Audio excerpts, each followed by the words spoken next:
Hello friends, welcome back to the new video guys. Today guys I am going to show you guys auto rotate screen setting guys. How can you off in your Tecno phone?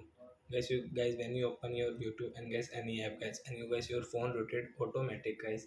So you want to off this setting, so guys you can off it. And guys now let's see how to off auto rotate screen setting in our Tecno phone device guys. In this video guys I am going to show you friends. So guys now let's see how to off it. So first of all guys we will have to on our phone settings, so we will on it. Then guys scroll it, then guys you can see your display and brightness setting, tap here. Then guys scroll guys you can see your auto rotate screen setting. Guys you can see guys this blue icon, so I will tap here to off this setting. Then guys when you will open your YouTube, as you can see it will not rotate automatic. So I hope friends you have understood how to off auto rotate screen in our Technophone. So that's it guys. Thanks for watching my video guys. Now we will meet on next video guys with new topic.